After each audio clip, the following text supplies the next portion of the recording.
ఈరోజు దేవుని వాక్యము 2 తిమోతికి రాసిన పత్రిక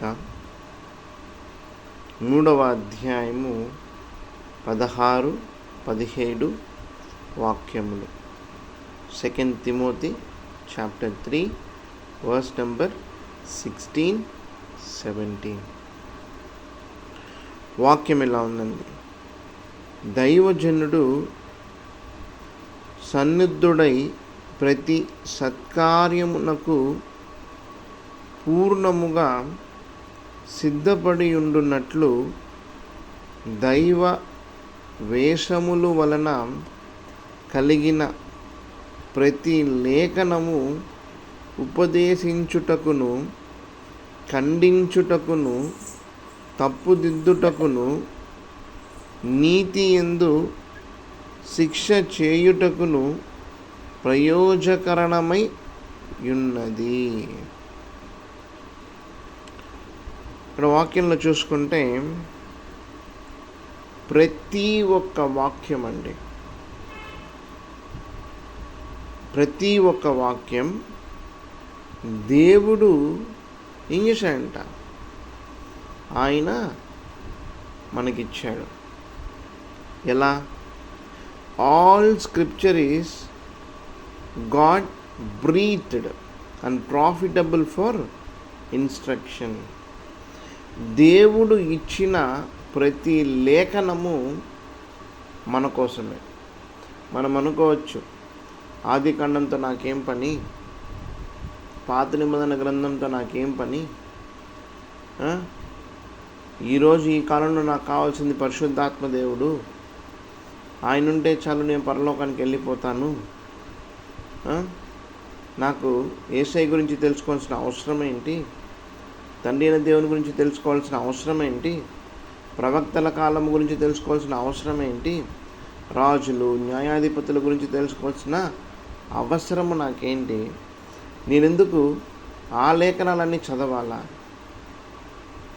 నేను నూతన నిబంధన మాత్రం చదువుకుంటే సరిపోతుంది కదా అని ఒక అపోహ ఉండేదన్నమాట. ఈ రోజుటికి ఉంది. క్రీస్తులో బలపడని వాళ్ళకి అది ఉండే ఒక ఆలోచన.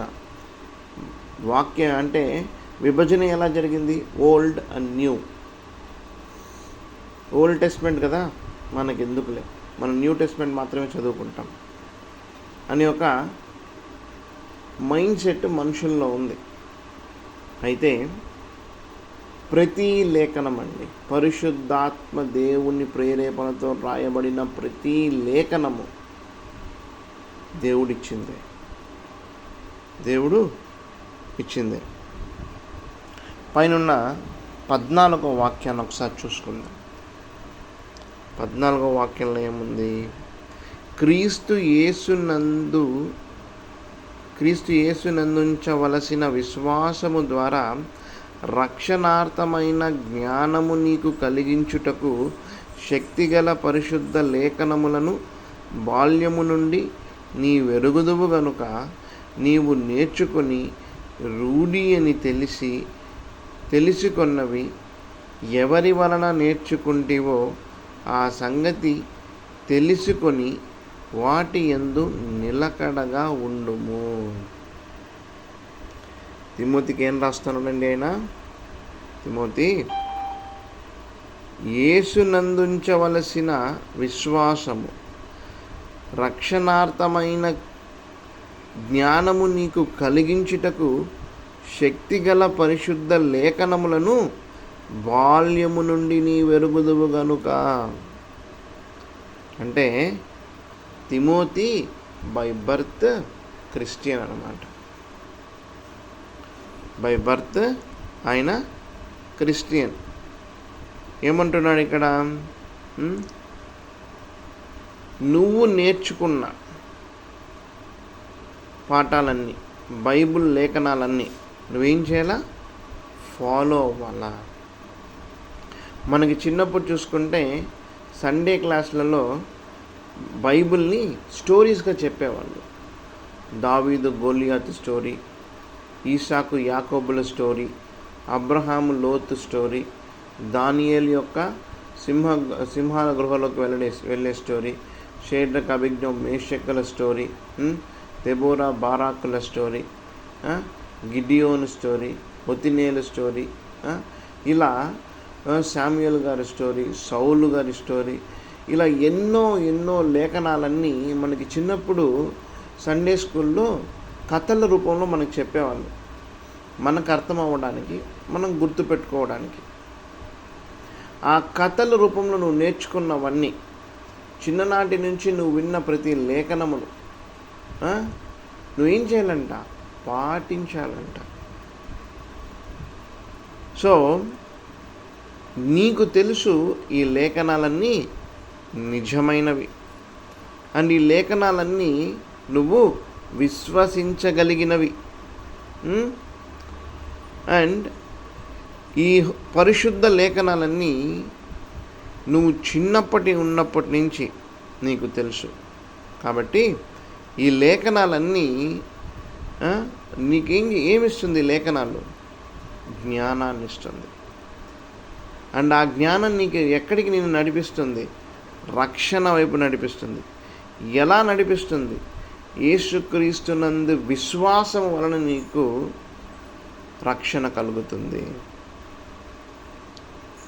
అంటే చిన్నప్పటి నుంచి నేర్చుకుంటున్న లేఖనాలన్నీ నువ్వు పాటించు. ఆ లేఖనాలన్నీ ఎవరు బోధించారు నీకు?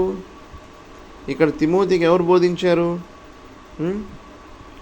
చిన్నప్పటి నుంచి అంటే తన తల్లిదండ్రులే బోధించుంటారు. నువ్వు చిన్నప్పటి నుంచి నువ్వు నేర్చుకొని నువ్వు కన్విన్స్ అయింటావు కదా, అవును ఇవన్నీ సత్యము అని. ఆ లేఖనాలన్నింటినీ మామూలుగా పిల్లలకి తల్లిదండ్రులు చెప్పినవి, లేదంటే సండే స్కూల్ టీచర్లు చెప్పింది బాగా నమ్ముతారనమాట. చిన్నప్పటి నుంచి ఆ లేఖనాలు చెప్పడం వల్ల వాళ్ళల్లో దావీదు నిజము, గోలియాతు నిజము, యేసయ్య నిజము, తండ్రిన దేవుడు నిజము, ఇలా పరిశుద్ధాత్మ దేవుడు నిజము, అంధక్రీస్తు అనేది ఒకటి రాబోతుంది. ఇవన్నీ వాళ్ళ హృదయాలు బాగా పదిలపడుతుందండి. వాళ్ళ హృదయాల్లో బాగా పదిలపడుతుంది. నాకు ఇప్పటికి గుర్తుంది, నా చిన్నప్పుడు నేను ప్రకటన చదవాలంటే అంత భయపడతా. ప్రకటన ఆ మృగము, అక్కడ మనం తెలుగు ట్రాన్స్లేషన్లో చూసుకుంటే మృగము అనేసి మనుషుల మధ్య నుంచి వస్తుంది, ఇన్ని తలలు ఉంటుంది, ఇన్ని కిరీటాలు ఉంటుంది, దాని స్వరూపం వచ్చి ఇంత భయంకరంగా ఉంటుందని చెప్పి, ఒకటి వచ్చి ఇంకొక దాన్ని తోసి అది నిలబడుతుందని, ఇవన్నీ చదివేటప్పుడు ఆ ఘట సర్పము పరలోకం నుంచి కింద పడిందనేది, ఆ ప్రకటన గ్రంథానికి వెళ్ళాలంటేనే నాకు భయము, వణుకు. ఇప్పటికి గుర్తుంది. నా అండర్స్టాండింగ్ అంతా ఏదో పెద్ద ఒక భూతంలాగా ఏదో వచ్చేపోతుంది అంధక్రీస్తు అంటే, ఏదో 10 తలలు ఉండబోతుంది, 10 చేతులు ఉండబోతుంది, ఇది వచ్చి మనుషులని ఏం చేస్తుంది? రాజ్య పరిపాలన చేస్తుంది అని ఒక అండర్స్టాండింగ్లో ఉన్నా. అయితే ఆ తర్వాత బైబిల్ చదవక అర్థమైంది, మనుషుల మధ్య వచ్చే రాజులు వాళ్ళని దేశాలు అవన్నీ దేశాల గురించి చెప్పబడిందని మెల్లిగా అర్థమైందండి. ఎందుకు చెప్తున్నానంటే, నేను ఆ యొక్క ప్రకటన పుస్తకాన్ని చదవాలంటే నిరాకరిస్తాను. కానీ నాకు చిన్నప్పుడు బాగా గుర్తుంది, కూర్చొని చదివేవాళ్ళం. చదివేటప్పుడంతా నాకు ఎక్కడ అంటే విండోస్ చూసుకుంటూ ఉంటా, ఎక్కడ వాడు వచ్చేస్తాడేమో, ఎక్కడ అంధక్రీస్తు వచ్చేస్తుందేమో. అది కాకుండా నేను చిన్నప్పుడు ఎక్కువ విన్న పాట, నాకు గుర్తుండే యేసయ్య పాట ఏంటంటే, అదే ఆ రోజు, యేసయ్య ఉగ్రత రోజు. ఈ పాట నేను ఎక్కువ వినుండా, నాకు ఇప్పటికీ అది గుర్తుంది. అంటే ఒక రోజు రాబోతుంది, యేసయ్య ఉగ్రత రాబోతుంది అనేది బాగా స్పష్టముగా హృదయంలో నాటబడింది.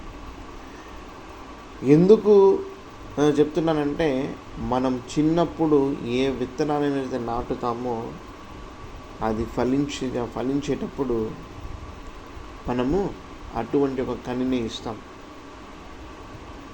నా దగ్గర ఇంకా నేను చిన్నప్పుడు రాసుకున్న పుస్తకాలు ఉందన్నమాట. నేను 6వ క్లాసు 7వ క్లాసులలో నాకు డైరీ రాయాలంటే చాలా ఇష్టం.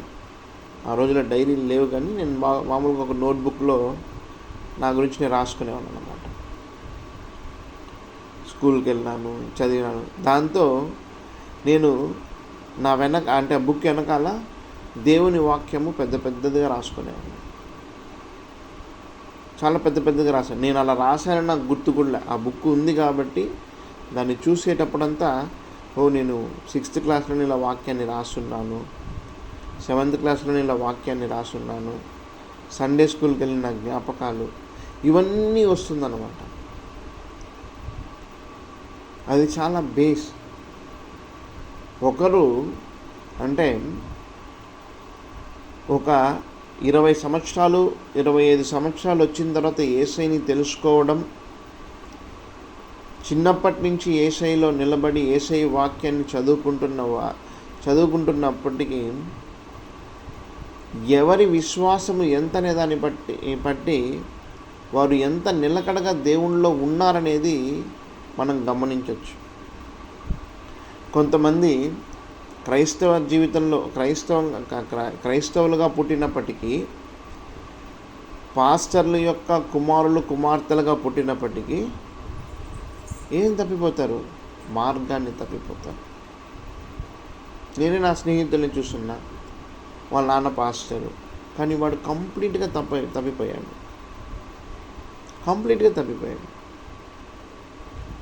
ఒకప్పుడు చర్చ్లో ఏం చేస్తున్నాడు? పియానో వాయిస్తాను, ఆరాధన జరిపిస్తాను. అంటే ఆ పియానోని చర్చ్లో తానే చేసేవాడు అనమాట. కానీ కంప్లీట్గా గతి తప్పిపోయాడు. ఎందుకు తప్పిపోయాడు?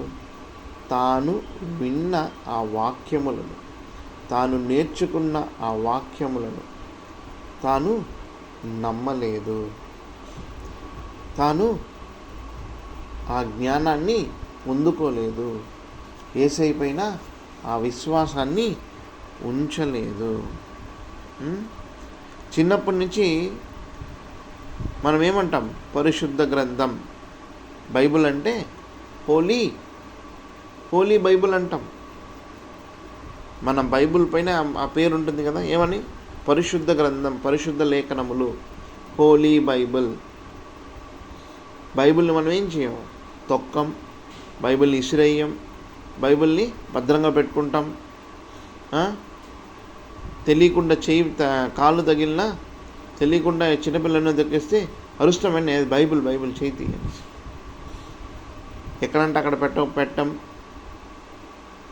సో ఆ పుస్తకానికి, ఆ పరిశుద్ధ గ్రంథానికి అంత విలువనిస్తాం మనం. చిన్నప్పటి నుంచే మనకు తెలుసు అది హోలీ బైబిల్ అని, పరిశుద్ధ లేఖనాలని. అయితే మనం తెలుసుకుని, మనం విన్న సత్యాన్ని, మనకు తెలుసు ఇవి పరిశుద్ధ లేఖనాలని, అవి సత్యమైన లేఖనాలని, దాన్ని మనం చిన్నప్పటి నుంచి నేర్చుకుంటున్నామని, ఈ నేర్చుకున్న వాటిని మనం ఏం చేయాలా? అమలుపరచాలి. లేఖనాలను ఎప్పుడైతే మనము అమలుపరుస్తామో, లేఖనాలను ఎప్పుడైతే మనము ప్రాక్టీస్లో పెడతామో, అంటే ఉదాహరణకి అబద్ధాలు చెప్పకూడదు, కరెక్టా? ఆ 10 ఆజ్ఞలు మనం ఎప్పుడైతే పాటించడానికి ప్రయత్నిస్తామో అది విజ్డమ్, అది జ్ఞానము. ఈ రోజుల్లో జ్ఞానం ఏంటండి? ఏదైనా ఒక విషయాన్ని తెలుసుకొని, ఇప్పుడు మామూలుగా చిన్నప్పుడు కూడా మనం ట్యూషన్కి వెళ్ళినప్పుడు ఆ రోజు ట్యూషన్ టీచర్ మనకి ఈ పోర్షన్ని చదవమని ఒప్పచెప్పంటుంది. మనం చదివి ఒప్పచెప్పేసినాం అనుకో, చూడకుండా రాయమంటుంది. ఈ రెండు చేసినప్పుడు వీడికి ఎక్కువ తెలివి, వీడు బాగా చదువుతూ ఉన్నాడు. అండ్ మన స్కూల్లో చెప్పించిన గుడ్ హ్యాబిట్స్ని డైలీ బ్రష్ చేయాలని, డైలీ బాత్ చేయాలని, నెయిల్స్ కట్ చేయాలని, టవల్స్ వాడాలని, ఆడుకున్న తర్వాత తినేటప్పుడు చేతులు కడగాలని, ఇవన్నీ మనం చేయడం వల్ల ఏమొస్తుందంటే విజ్డమ్ వస్తుంది. లేదంటే మనం ఎట్లుంటాము, జంతువుల్లా ఉంటాం. స్నానం చేయకుండా ఉంటే ఎట్లా, నెయిల్స్ కట్ చేయకుండా ఉంటే ఎట్లా, హెయిర్స్ కట్ చేయకుండా ఉంటే ఎట్లా? సో ఇవి మనల్ని మనిషిలాగా చేస్తుంది అన్నమాట. పెద్దవాళ్ళని చూస్తే నమస్కరించాలని, ఫ్రెండ్లీగా మాట్లాడాలని, ప్రేమతో వహించాలని. స్కూల్లో మనకి ఏం చెప్పిస్తారు, బిహేవియర్ చెప్పిస్తారు, కరెక్టా? స్కూల్లోకి టీచర్ క్లాస్ రూమ్కి వచ్చిన వెంటనే ఏం చేస్తాము, లేచి నిలబడతాం. ఎందుకు? టీచర్కి మర్యాద ఇవ్వాలనేసి.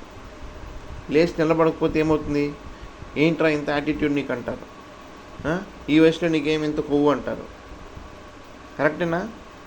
సో ఒక లౌకిక జీవితంలో ఒక అంటే ఫిజికల్ లైఫ్లో ఒక స్కూల్కి వెళ్ళి అక్కడ నేర్చుకునే యాటిట్యూడ్, అక్కడ నేర్చుకునే బిహేవియరు, ఎలా మాట్లాడాలి, ఎలా ప్రవర్తించాలి, ఎలా నడుచుకోవాలి, దాన్ని మనం ప్రాక్టీస్లో పెట్టినప్పుడు మన బిహేవియర్ అనేది మారుతుంది. కరెక్టా? అదే విధంగా బైబిల్ వాక్యాన్ని కూడా మనం ప్రాక్టీస్ చెయ్యగా నీకేం దొరుకుతుంది? జ్ఞానము దొరుకుతుంది. ఏం జ్ఞానము? ఒక క్రైస్తవుడుగా నువ్వు ఎలా ఉండాలనే ఒక జ్ఞానము. Dos and don'ts of Christianity, dos and don'ts of Christian. ఏవి చెయ్యాలో ఏవి చెయ్యకూడదో, ఈ లోకంలో మనం ఎలా జీవించాలో మనకు ఎవరు చెప్తారో? బైబిల్లో ఉంది. నీ పొరుగు వారితో నువ్వు ఎలా ఉండాలి, నీ తోటి సహోదరితో నువ్వు ఎలా ఉండాలి, నీ సంఘ కాపరి పట్ల నువ్వు ఎలా ఉండాలి, నీ సంఘములో నువ్వు ఎలా ఉండాలి, ఈ లోకంలో నువ్వు ఎలా నడుచుకోవాలి, నీ బలహీన సమయంలో నీకేం కావాలి, అన్నీ వాక్యం చెప్తుందండి. ఆయన వాక్యమే మన పాదములకు దీపము, మన త్రోవకు వెలుగు.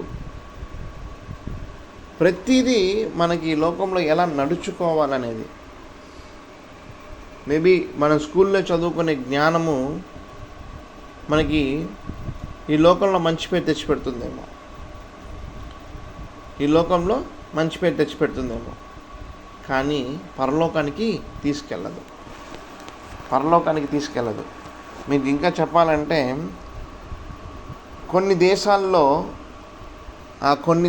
ఉండే కొన్ని డిస్ట్రిక్ట్స్లో బైబిల్ ఒక మ్యాండేటరీ క్లాస్. ఒకప్పుడు బైబిల్ అనేది మ్యాండేటరీ క్లాస్గా ఉన్నింది. బైబిల్ ఎడ్యుకేషన్ అనేది ప్రతి స్కూల్లో సైన్స్, ఇంగ్లీష్ లాగా ఒక సబ్జెక్ట్. టీచర్స్ బైబిల్ గురించి చెప్పేవాళ్ళు, బైబిల్ వాక్యాల్ని బోధించేవాళ్ళు. కానీ కొద్దిగా అన్ని రాష్ట్రాల్లో, అన్ని దేశాల్లో, మన భారతదేశం కాదు కానీ ముఖ్యంగా అమెరికా, జర్మనీ ఇట్లాంటి దేశాల్లో అవి బైబిల్ ఒక సబ్జెక్ట్గా ఉండిందన్నమాట. స్కూల్లో బైబిల్ చెప్పించేవాళ్ళు. అయితే కొద్దిగా ఏమైంది, దాన్ని తీసేశారనమాట. అది తీసేసింది కాకుండా ఇప్పుడు కొత్తగా ఎడ్యుకేషన్ ఏమొస్తుంది, ఫినాన్స్ గురించి ఎడ్యుకేషన్ వస్తుంది. ఇప్పుడు పుస్తకాల్లో ఏమొస్తూ ఉంది, ఎల్జీబీటీ కమ్యూనిటీల గురించి వస్తూ ఉంది. ఏవి నేర్చుకోవాలో దాన్ని తీసేసి ఏవి నేర్చుకోకూడదో దాన్ని నేర్పిస్తూ ఉన్నారు. ఇవన్నీ దేనికి సంకేతాలు? దేవుని రాజ్యం అతి త్వరలో రాబోతున్న దానికి సంకేతాలు.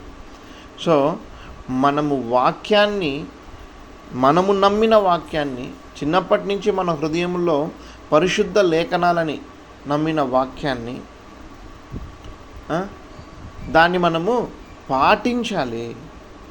పాటించినప్పుడు నీకు జ్ఞానము కలుగుతుంది. నిన్న ఆ జ్ఞానం ఎక్కడికి నడిపిస్తుందంట? రక్షణలోకి నడిపిస్తుందంట. ఎలా నడిపిస్తుంది? యేసయ్య పైన నువ్వు పెట్టుకున్న విశ్వాసము ద్వారా నువ్వు చదివిన లేఖనాలన్నీ నీకు జ్ఞానము కలిగించి ఆ జ్ఞానము నిన్ను రక్షణ వైపు నడిపిస్తుంది. లేదంటే కష్టం. నువ్వు ఎప్పుడైతే వాక్యాన్ని చదివి, ఎప్పుడైతే జ్ఞానాన్ని పొందుకొని, ఎప్పుడైతే విశ్వాసంతో యేసయ్య పైన ఆనుకొని జీవిస్తావో, నువ్వేం చేస్తావంట, నిన్ను నువ్వు నీ మొత్తాన్ని స్వతహాగా రోమిలకు రాసిన పత్రికలో ఉంది కదా, సజీవ యాగముగా దేవునికి అప్పచెప్పుకోవాలి. నువ్వు వాక్యాన్ని చదివి దేవునిపైన విశ్వాసంతో ఉండి జ్ఞానాన్ని పొందుకున్నావంటే నిన్ను నువ్వుగా దేవునికి సజీవ యాగముగా అప్పచెప్పుకుంటావు. అప్పుడు నీకు ఎలా ఉంటుందంటే కంప్లీట్ కాన్ఫిడెన్స్ ఉంటుంది. దేంతో? నువ్వు వాక్యంలో నేర్చుకున్న జ్ఞానము పట్ల. మరణిస్తే నేను తిరిగి ఏ రీతిగా అయితే నజరేయుడైన యేసుక్రీస్తు మరణము తర్వాత పునరుద్ధానుడయ్యాడో, పునరుద్ధానుడైన తర్వాత పరలోకానికి ఏ రీతిగా ఆరోహణమై వెళ్ళాడో, నేను అదే రీతిగా ఎత్తబడతాను అనే ఒక నిశ్చయిత నీకు ఉంటుంది. ఈ లోకంలో నువ్వు జీవించడానికి నీకు శక్తి కలిగి జీవిస్తావు.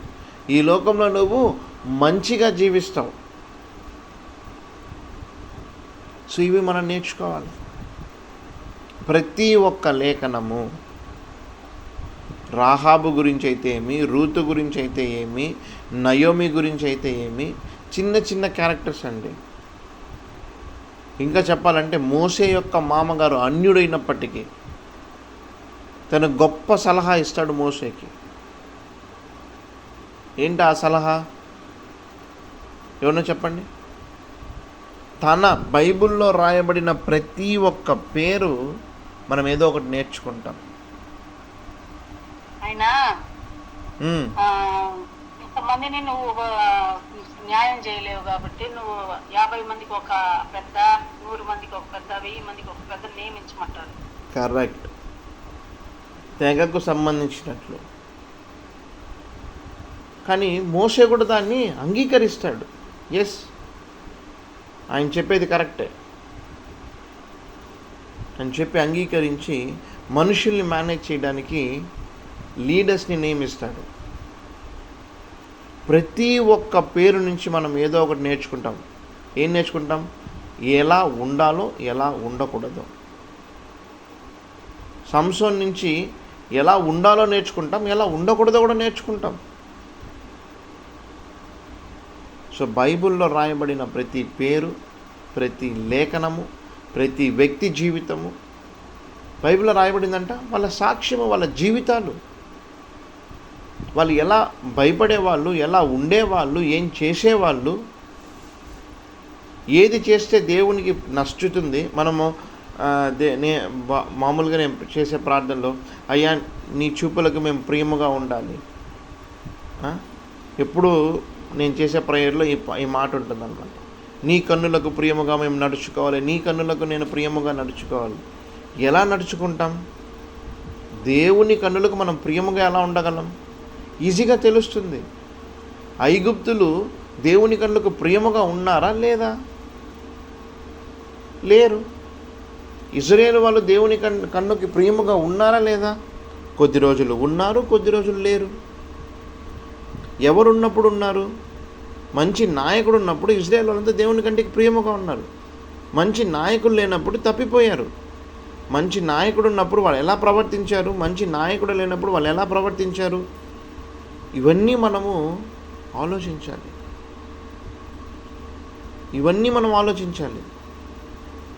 సంఘం ఎందుకు, సంఘ కాపరులు ఎందుకు, సంఘ విశ్వాసులు ఎందుకు, సంఘ కూటమిలు ఎందుకు? మన కోసమండి. మనల్ని పరలోకపు వైపుగా నడిపించడానికి, క్రీస్తు యేసునందు విశ్వాసము కలిగిన జీవితము జీవించటానికి, మన చేతుల్లో ఉండే పరిశుద్ధ లేఖనాలు నిజమని నమ్మటానికి, అవి సత్యమైనవి, అవి నమ్మకమైనవి, ఆ లేఖనాలు చదవడం వల్ల నేను క్రీస్తు యందు బలపడతాను, విశ్వాసంలో బలపడతాను, జ్ఞానము పొందుకుంటాను, రక్షణ మార్గం వైపు నన్ను నడిపిస్తుంది అనే ఒక నిశ్చయిత కోసం. కానీ ఈరోజు బైబిల్ మనం ఎందుకు చదువుతున్నాం? అనారోగ్యం రాకూడదని. బైబిల్ ఎందుకు చదువుతున్నాం? భయం పోవాలని. బైబిల్ ఎందుకు చదువుతున్నాం?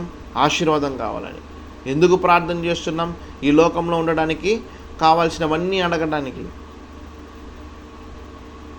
నేను మనసులో అనుకున్నాను, నేను నైట్ అనుకున్నా, అయ్యా నేను దేనికోసము నిన్ను వెంబడించకూడదు.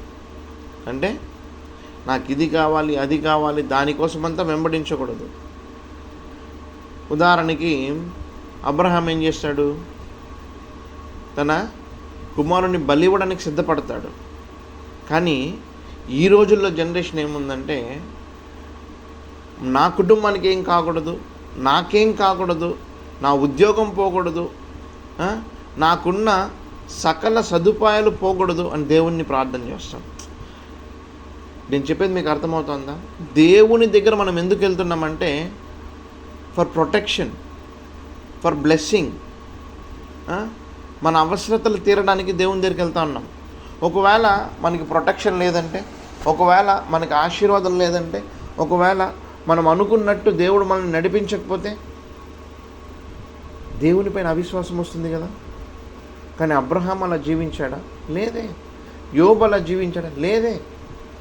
ఏమి జరిగినా దేవుని నమ్మారండి. అలా జీవించాలి. కానీ అలా మనం జీవించగలమా? మనం అలా జీవించగలమా?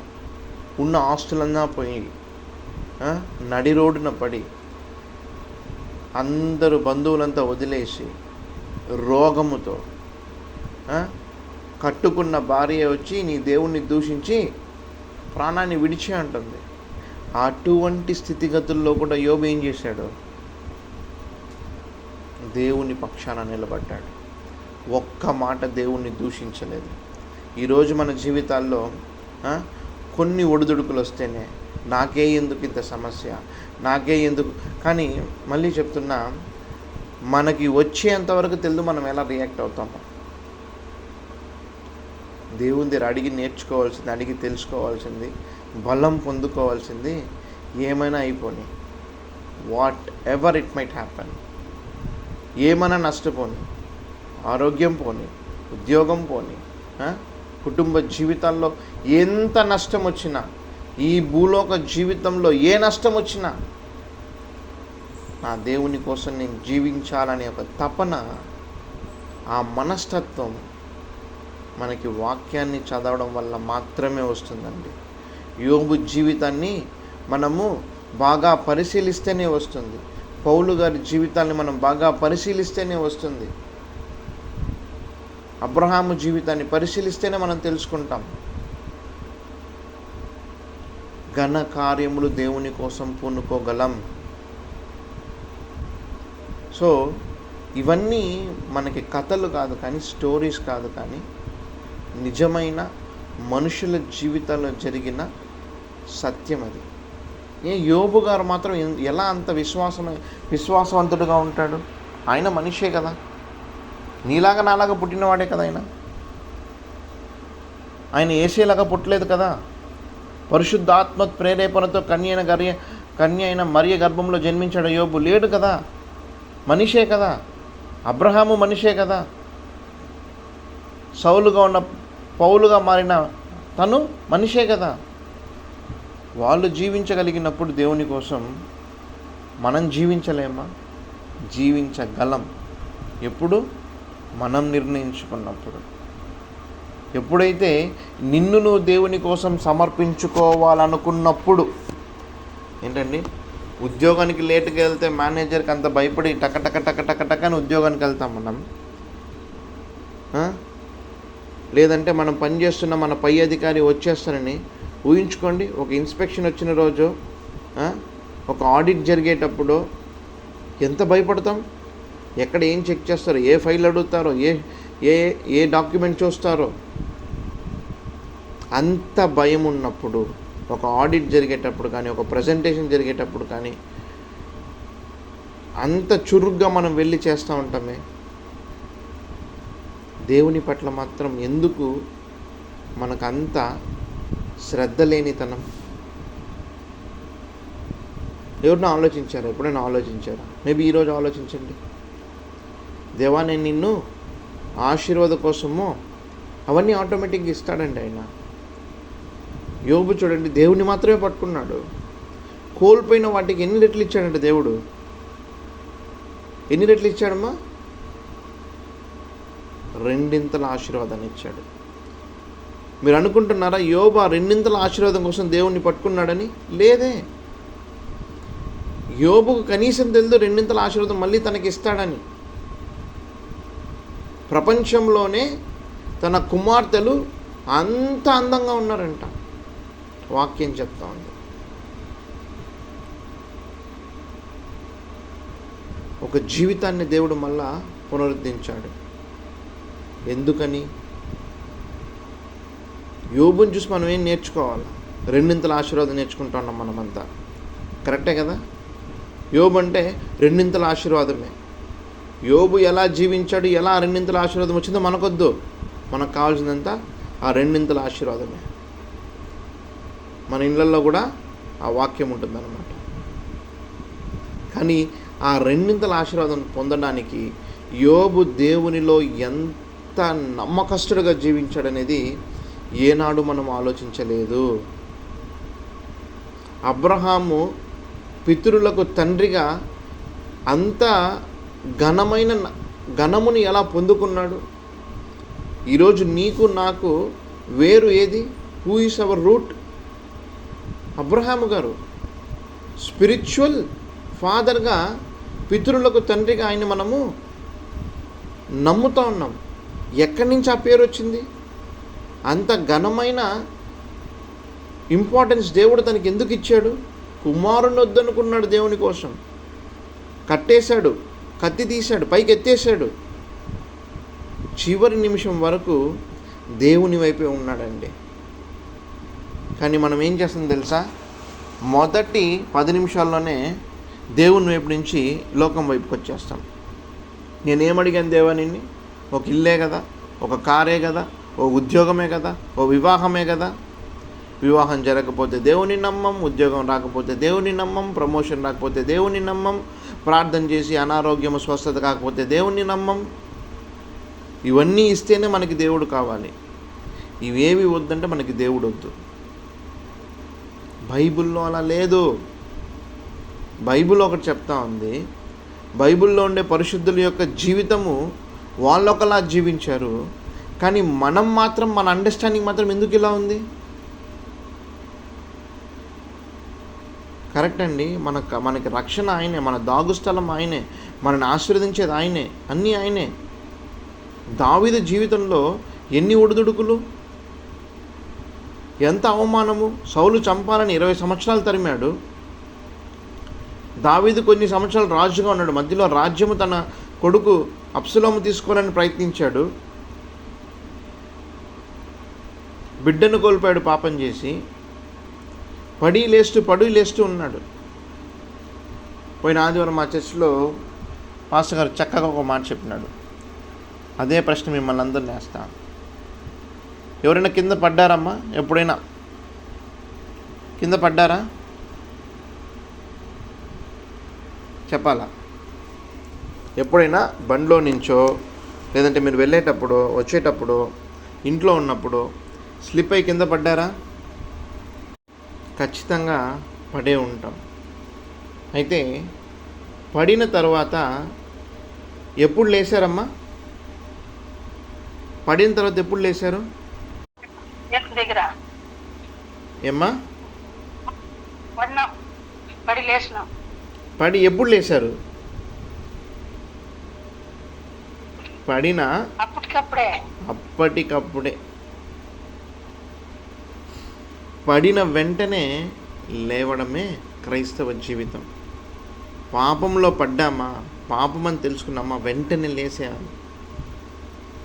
అక్కడే కూర్చొని ఆ పాపంలోనే నాని, ఆ చెత్తనంతా మన నెత్తినేసుకొని, ఆ బురదలో పొల్లాడి, అది కాదు క్రైస్తవ జీవితం.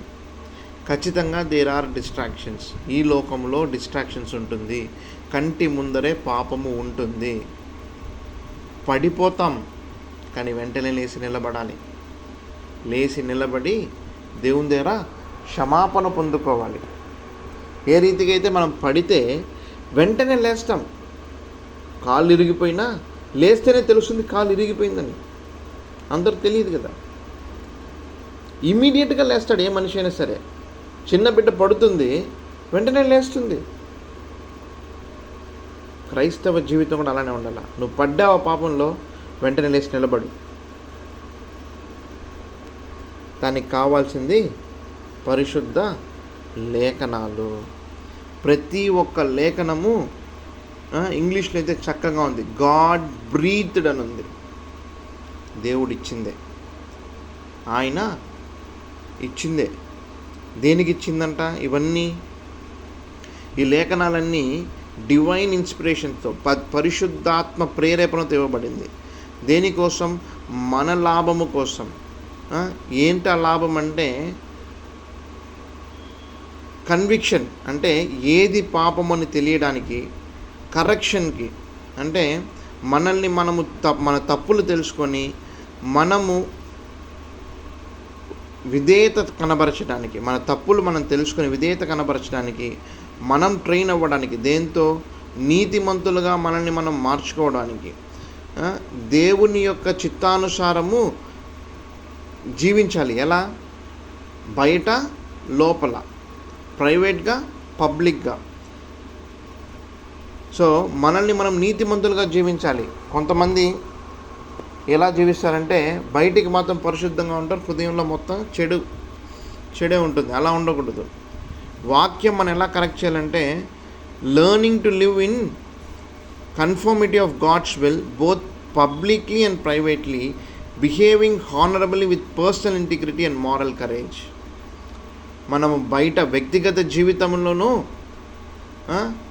సామూహిక జీవితంలోనూ మనం ఎలా జీవించాలి? పరిశుద్ధంగా జీవించాలి. సో అప్పుడు మనము దేవుని బిడ్డలముగా కంప్లీట్గా ఉంటామంట. అప్పుడే మనకి 17వ వాక్యం చూసుకుంటే, నీతి యందు శిక్షించుటకును ప్రయోజనకరమై ఉన్నది, దైవజనుడు సన్నిధుడై ప్రతి సత్కార్యమును పూర్ణముగా సిద్ధపడి ఉండునట్లు దైవ వేషముల వలన కలిగిన ప్రతి లేఖనమును ఉపదేశించుటకును, ఖండించుటకును, తప్పుదిద్దుటకును, నీతి యందు శిక్ష చేయుటకును ప్రయోజనకరమై ఉన్నది. సో ఈ లోకంలో మనం జీవించడానికి ఆయన వాక్యమే మనకు ఖడ్గం. ఇది ఈరోజు దేవుని యొక్క వాక్యము. ప్రార్థన చేసుకుందాం. పరిశుద్ధుడా, ప్రేమ కలిగిన రాజా, దయగలిగిన తండ్రి, కృపగలిగిన యేసయ్య, నాన్న ఎంతో చక్కగా మీరు మాతో తండ్రి వాక్యంతో మాట్లాడినందులకై వేలాది స్తుతులు. నూతన జీవితాన్ని మీరు మాకు ఇచ్చినందులకై వేలాది స్తుతులు. మా బలహీనతలను కొట్టివేయండి. ఈరోజంతా మమ్మల్ని నడిపించండి ప్రభువా. అవునయ్యా, నేనా మేము ఏదో ఆశించి నిన్ను మా దేవునిగా మేము పెట్టుకోకూడదు. మా ఉద్యోగాన్ని ఆశించో, మా భద్రతను ఆశించో, మా ఆరోగ్యాన్ని ఆశించో, మా ఎదుగుదలను ఆశించో, ఈ లోకంలో ఆశీర్వాదాలను ఆశించో మేము నిన్ను తండ్రి నేనా మా దేవుడుగా నిన్ను ఎన్నుకోకూడదయ్యా. సంపూర్ణ హృదయంతో మమ్మల్ని మేము మీకు సజీవ యాగముగా సమర్పించుకోవడానికి సహాయం చేయండి అయ్యా. అవును తండ్రి, నేనా ఎన్ని కష్టాలు వచ్చినా, ఎన్ని నష్టాలు వచ్చినా, ఎన్ని శోధనలు వేదనలు నడిపించినా తండ్రి, వాటి మధ్యలో మీ కొరకు మేము జీవించడానికి సహాయం చేయండి తండ్రి. ఆ మనస్సును మాకు దయచేయండి. అవునయ్యా, ఎంతోమంది మిషనరీలు అలానే జీవించారు తండ్రి. నేను ఎంతోమంది వాళ్ళ కంఫర్ట్ జోన్ని వదిలి బయటకు వచ్చారయ్యా. ఎంతోమంది ప్రభువా నేను వాళ్ళ దేశాలని వదిలి నీ కోసము తండ్రి నేను ఇతర దేశాలకు వెళ్ళారు, అక్కడ మరణించాడు, అక్కడ ఎన్నో కష్టాలు అనుభవించారు ప్రభువా తండ్రి.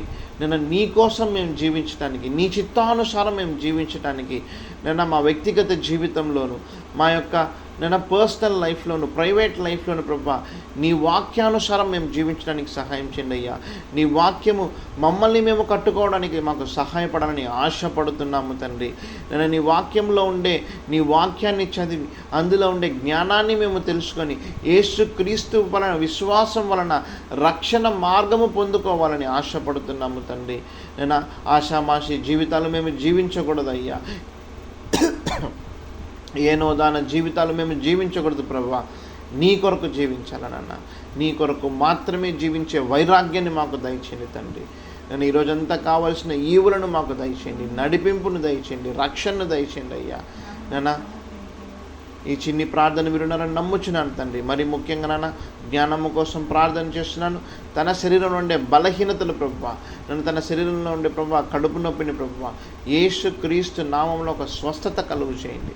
నేను నీ కోసం ఎంతో వైరాగ్యంగా నిలబడుతున్న తను ప్రభువా, నేను నీ వాక్యానుసారం జీవించాలని ఎంతో ఆశపడుతున్నది ప్రభువా, నేను నిన్ను విశ్వసించి నిన్ను నమ్మిన వారికి ఏ ఒక్క అనారోగ్యం రాదని నమ్ముచున్నాను తండ్రి. బలమును దయచేయండి. తన శరీరం ఉండే బలహీనతలను యేసుక్రీస్తు నామంలో లయపరుస్తున్నాము తండ్రి. విడుదల దయచేయండి, సాక్షిగా నిలబెట్టండి. నేను మా అందరికీ కూడా ఆరోగ్యమును దయచేయండి, నడిపించండి అయ్యా. ఈరోజంతా మీ భద్రత మాతో ఉంటుందని, నీ కన్నులకు ప్రియముగా మేము నడుచుకోవడానికి మీరు మాకు సహాయం చేస్తారని, నడిపిస్తారని, ఈ పరిశుద్ధ లేఖనాలు ప్రభువా మమ్మల్ని మీ చెంత చేర్చడానికి సహాయపడే ఒక ఆయుధంగా మేము వాడుకోవడానికి, ఈ లోకంలో మేము శాతాన్ని ఎదిరించడానికి ఒక ఆయుధంగా మేము వాడడానికి, నేను వీటి విలువను మేము అర్థం చేసుకొని, నేను వీటి యొక్క ఆవశ్యకతను మా జీవితంలో మేము తెలుసుకొని, నేను వాటిని చదువుతూ, వాటిని నేర్చుకుంటూ, వాటిని మా జీవితంలో నేను అమలుపరుస్తూ నీ చెంతకు చేరడానికి మీరు మాకు సహాయం చేస్తారని నమ్ముచు, మిమ్మల్ని హెచ్చిస్తూ మమ్మల్ని మేము తగ్గించుకుంటూ నజరేయుడైన యేసుక్రీస్తు నామములో